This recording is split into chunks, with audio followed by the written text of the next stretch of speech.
반가. 안녕하세요. 박용덕입니다.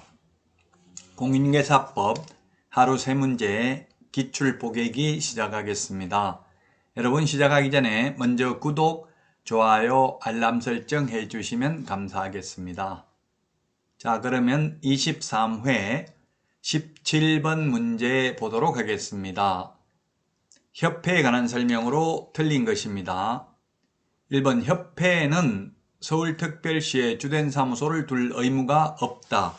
예, 그렇죠. 옛날에는 서울에 두어야만 했지만 지금은 폐지됐습니다. 서울에 두어야 한다는 규정은 지방분권화 정책에 의해서.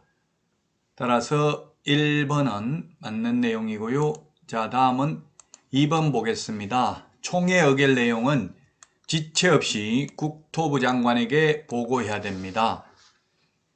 네, 지체 없이입니다. 자격 주소는 5일 이내에 보고죠. 그 다음에 3번 협회는 부동산 중개제도의 영구 개선에 관한 업무를 수행할 수 있고요.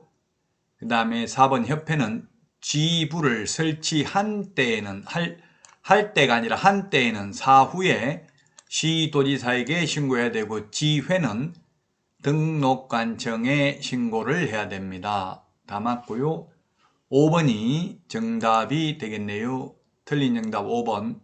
협회에 관하여 공인중개사법에 규정된 것 외에는 민법 중 재단법인에 관한 규정을 적용한다. 재단법인에 관한 규정을 적용하는 게 아니라 사단법인에 관한 규정을 적용합니다. 사람이 모인 단체가 사단법인, 재산이 모인 단체가 재단법인이죠. 법인은 법적으로 사람입니다. 자연인은 숨을 쉬는 사람이고요.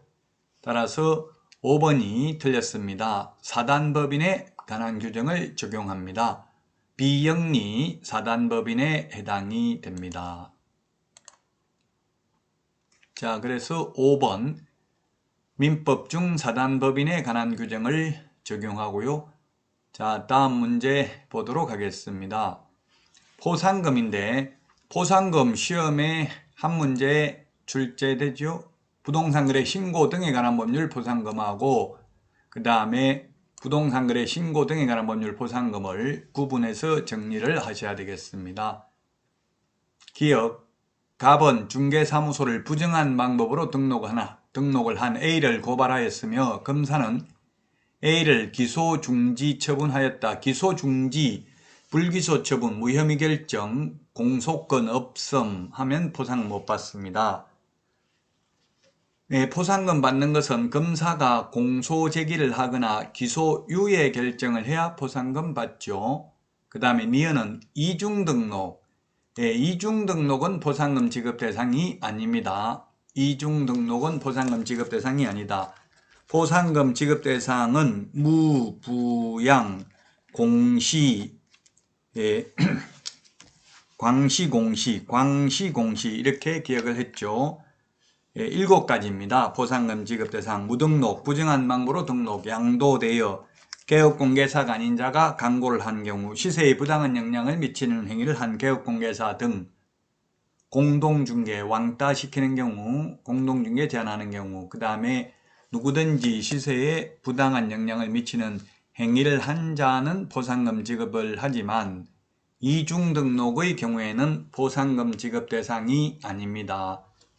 디귿, 갑과 을은 포상금 배분에 관한 합의 없이 중개사무소 등록증을 대여한 시를 신고하였는데 검사가 공소 제기하였지만 시는 무죄 판결을 받았다.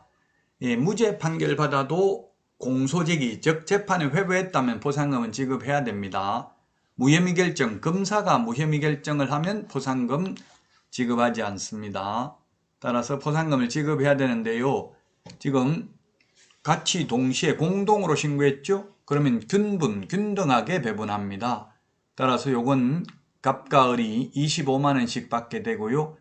그 다음에 을은 등록증을 대여한 D를 신고하였는데 D는 불기소 처분을 하였습니다. 불기소 처분, 무혐의 결정, 공소권 없음, 기소 중지 이런 거는 포상금 지급 대상이 아닙니다.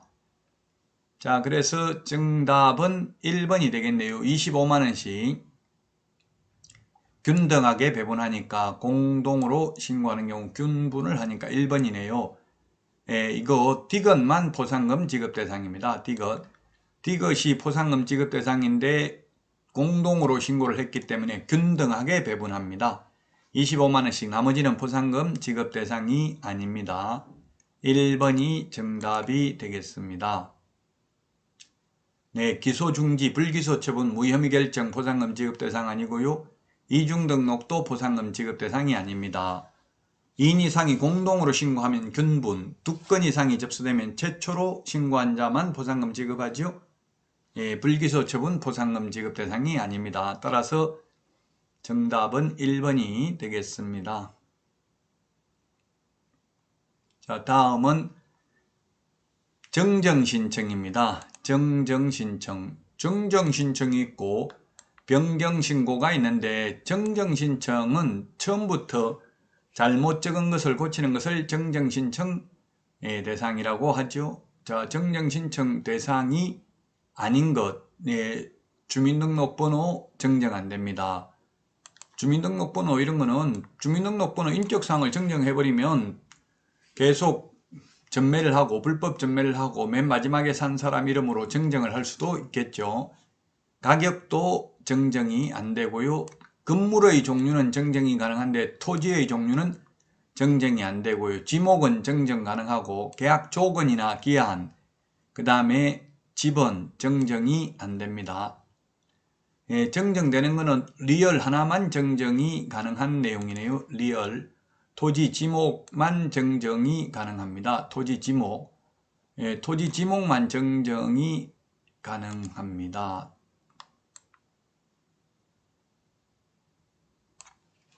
지목. 토지 지목만 정정이 가능합니다. 따라서 정정 대상이 아닌 것은 기역, 니은, 디귿, 미음, 비읍 5개가 정답이 되겠네요. 5개. 5번이 정답이 되겠습니다. 정정신청, 변경신고, 우리 암기 프린터는 14번, 15번, 핵심 비교정리 프린터 14번에 보면 정정신청은 주지사, 종목 이렇게 기억했죠. 거래 당사자 주소, 전화번호, 휴대전화번호, 거래 지분 비율, 그 다음에 사무소 소재지, 그 다음에 개업공개사 전화번호 상호, 건축물의 종류, 그 다음에 지목, 면적, 거래 지분 및 대지권 비율 정정이 가능하고요. 변경 가능한 것은 암기 프린트 15번 지분 변경, 도면 가기 이렇게 기억을 했는데요. 거래 지분 비율, 거래 지분, 그 다음에 공동매수의 경우 일부 매수인의 변경, 일부가 제외되는 경우에만 해당되고요.